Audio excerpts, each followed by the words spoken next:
Hello everyone, শুভ সন্ধ্যা। কেমন আছো তোমরা সকলে? আশা করছি সকলে অনেক বেশি ভালো আছো। গাইস, এখন সন্ধ্যাবেলা তোমাদের মাঝে হাজির হয়েছি।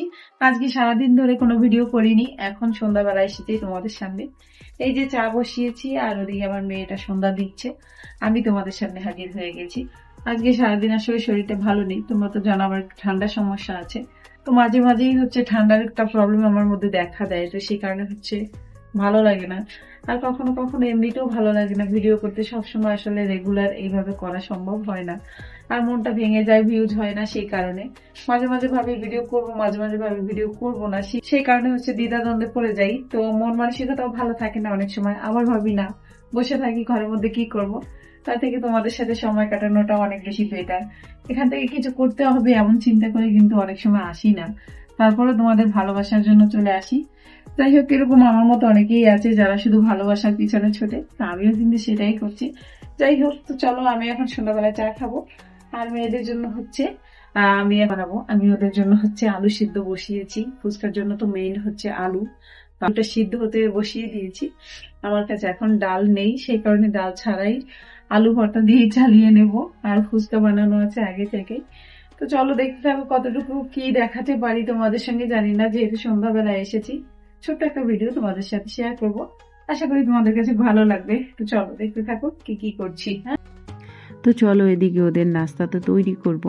তার আগে আমি হচ্ছে 1 কাপ চা খাবো আর 2-3টা বিস্কুট নিয়ে নিয়েছি। দেখো, বিস্কুট যদিও আমার পছন্দ না, তবে এই ধরনের বিস্কুটটা আমার পছন্দ, সেই জন্য আমার বড় মেয়েটা ওর বাবার সঙ্গে গিয়ে আমার জন্য এই বিস্কুটগুলো এনেছে।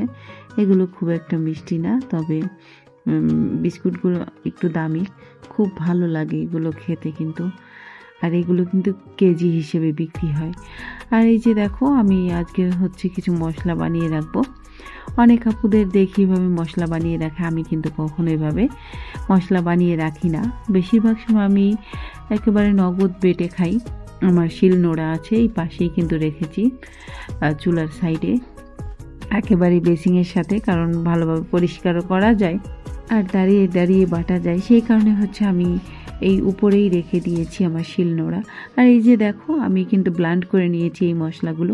পেঁয়াজ খুব একটা বেটে খাই না, কিন্তু একটু রেখে দেখলাম আর কি, আপুদের দেখি, সেই কারণে। সত্যি বলছি, আমার এভাবে রাখার খুব একটা ইচ্ছে না, কিন্তু তারপরেও আসলে অনেক সময় হয় না, অনেক কিছু শেখা হয়। ইউটিউবে আসার পর থেকে কিন্তু অনেকের কাছ থেকে অনেক কাজ শিখেছি, অনেক হেল্প পাই। এদিকে দেখো, কথা বলতে বলতে আমার চা খাওয়া শেষ, টকটা তৈরি করে নিয়েছি। টক তৈরি করার পরে এখন আমার মেয়েটা এই যে একটু দই দিয়ে দিচ্ছে, আর আমি এই যে দেখো বানিয়ে নিয়েছি ফুচকা। আর এই ফুচকা কিন্তু আমি নিজেই তৈরি করতে পারি, কিন্তু এবার ঈদের সময় কিছু কিনে নিয়েছিলাম, হাফ কেজির মতো, হাফ কেজি ফুচকা কিনে নিয়ে এসেছিলাম, কারণ ঈদের সময় সবাই কিনছিল, আমারও শখ করে একটু কেনা হয়েছিল, কারণ কষ্ট করে ভাজবো তার থেকে কিনতে পাচ্ছিলাম, তো নিয়ে এসেছিলাম, খুব সহজ উপায়ে পেয়ে গিয়েছিলাম। আর যেহেতু আজকে ডাবরি ডাল ছিল না, সে কারণে ডাল ছাড়া আলু ভর্তা দিয়েই চালিয়ে নিয়েছি। যাই হোক, এই যে দেখো, আমি আবার এগুলোকে সুন্দর করে কিন্তু কেটে নিয়েছি। তো এখানে তো বিস্কুটের মতো দেখা যাচ্ছে সবগুলো, তাই না? আসলে এটা একটা ভালো প্ল্যানিং, একটা করে বের করে নেওয়া যাবে। তবে আমি পেঁয়াজ খুব একটা বেটে খাই না, ওই যে বললাম, পেঁয়াজ কুচানোটাই বেশি ব্যবহার করি। পেঁয়াজ হচ্ছে এভাবে বেটে রান্না করলে তরকারি বেশি ঘন হয়ে যায়, সেই কারণে করা হয় না। আর আজকে রাতের জন্য এই যে মুরগির মাংস রান্না হচ্ছে। বাচ্চারা মাংস খাবে বায়না ধরেছে, আর ওরা তো প্রতিনিয়ত মাংস খায়। এদিকে যেটা হয়েছে, চুলার পাশে যে কভারটা আমি এখানে রাখি, দেখতে পাচ্ছ তোমরা, সবুজ কালারের, তো সেটার উপর একটু মশলা পড়ে গিয়েছে। তো আমার বড় মেয়েটাকে বললাম যে একটু এটা ঠিক করে দাও, ও ঠিক করে দিচ্ছে। ততক্ষণ কিন্তু ওটা নামিয়ে নিয়েছি, দেখতেই পাচ্ছ ওখানে নেই। তো ওটা সবসময় ওখানে থাকে, আমার খুব হেল্পফুল হয় ওটার উপরে কাজ করতে অনেক সুবিধা হয়। যেমন যখন আমি আটা বেলি সকালবেলা প্রতিদিন, তো কাপড় দিয়ে নিতে হয় যদি পাপোশটা না থাকে আর কি।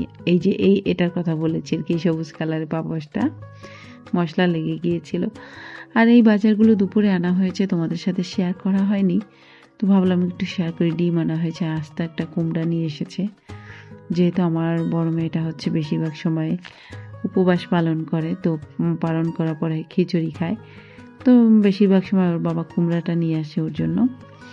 আলু কুমড়া এগুলো সবসময় আমার ঘরে থাকে। আর এদিকে হচ্ছে ওই যে টক ডাল খাবে, সেই জন্য হচ্ছে আম আনা হয়েছে, 100 টাকা করে কেজি নিয়েছে। টমেটো, এই তো আজকের বাজার। তো ভিডিওটা কেমন হয়েছে অবশ্যই জানাবে। টাটা।